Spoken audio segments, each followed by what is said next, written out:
No new COVID-19 cases reported as more people recover from the virus. Barbados told to focus more on the creative sector as a foreign exchange earner. And in sports, regional and international cricketers will have to wait another 2 months before payday. Broadcasting from our studios in the Pine St. Michael, this is CBC Newsnight, starting now. Good evening, I'm Lisa Broom. This is Newsnight. In our top story tonight, the more than 100 National Assistance Board staff members tested for COVID-19 over the weekend are negative for the virus. The results for the 117 NAB staff were among 161 negative results returned by the Best Dos Santos Public Health Laboratory yesterday. The 156 employees of the NAB have so far been tested after a member of the administrative staff at its Country Road St. Michael headquarters tested positive for COVID-19 on April 14th. 4 other staff members since then have tested positive, leading to a decision by government to test all NAB employees at headquarters as well as the other locations. 46 staff members were tested today. Tomorrow is expected to be the final day of testing. The 5 positive cases are in isolation. Well, overall, no new cases have been reported in Barbados today. However, 7 more people have recovered from the COVID-19 virus. That's a total of 39 people, up from 32 on Saturday. The total number of COVID-19 cases, according to the Barbados COVID-19 Situation Report, remained at 79. Of that number, 42 are females and 37 are males. Well, government's more than 1 million tree planting program has been scaled down, but it has not ended. That assurance from Agriculture Minister Indar Ware. He says the decision was taken in light of the persisting drought, but he explains the project is still being undertaken by the National Conservation Commission.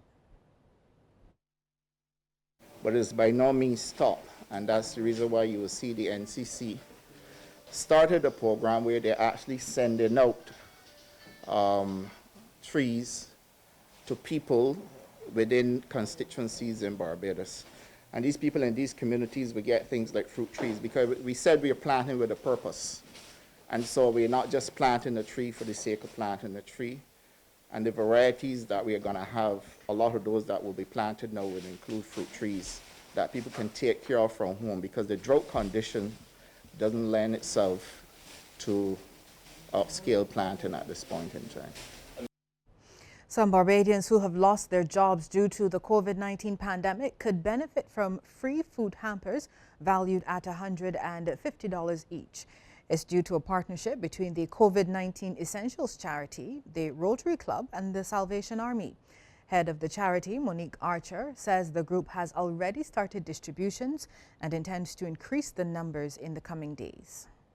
We started this project about 5 weeks ago, and the specific goal of this project is to help feed families in need who have lost their jobs due to COVID-19. We could see the writing was on the wall given what we've seen in other countries, and we knew that there would be a lot of people out there that would need help. So specifically we wanted to make sure that we had food packages available for as many families as possible. Captain Dwayne Broom of the Salvation Army in Speightstown says the church is pleased to be associated with the venture. He also gave an insight into the distribution process. There are 7 locations right now that we are using for distribution.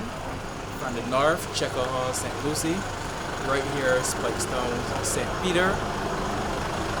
We have Carrollton in St. James, and we have Reed Street headquarters, and we also have Long Bay and 4 Roads in St. Philip and Wharton Christchurch. These are our distribution points to be that point of contact for those who are in need right now. And St. Peter Representative Colin Jordan has also praised the initiative, noting it is fitting and timely. That person who normally has a job, who all of a sudden loses a job, then becomes vulnerable not just economically, but there is a psychological impact on that person. And I think to create a program, COVID-19 Essentials, to create a program that focuses particularly on those people, I think will help them both from the perspective of putting food on the table, but also from a psychological perspective. And I think that is a perspective that is sometimes overlooked. Anglican Church is continuing to host virtual services, ensuring the faithful remain connected to their place of worship during this COVID-19 lockdown. Priest in charge of the St. Joseph Parish Church and St. Aidan's Church, the Reverend Brian Thompson, led a live streaming service this morning with the message, "Be aware, Jesus is here." He says many, including Christians, are blinded by their image and expectation of who Jesus is. Reverend Thompson has reminded Barbadians in times of sadness or difficult situations, they're not alone. And so we do not recognize him in our lives. We do not recognize him in our communities. We do not recognize him in the world.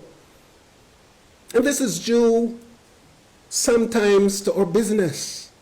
We're always so busy and we cannot see what is going on around us. I know that sometimes I may drive a road very often, but it is only when I'm being driven, when I'm able to look around, that I see things that were always there. And so our busyness sometimes stops us. Also, we don't see him sometimes in our selfish desires and in our pride. A suggestion tonight, the creative sector is Barbados' answer to earning additional foreign exchange. It's coming from local film producer Stockton Miller. He says there are several avenues in the sector, such as film, that can provide many jobs and revenue opportunities for individuals as well as government. Tourism right now is down, and if local content could be pushed, especially film, because film is an international thing, that even, like, for example, now, even on the same YouTube, you put a film on YouTube, you could be paid for your film on YouTube. YouTube paying you. You ain't paying YouTube to watch the film. You understand me? And then tax coming out of that there, going to the government.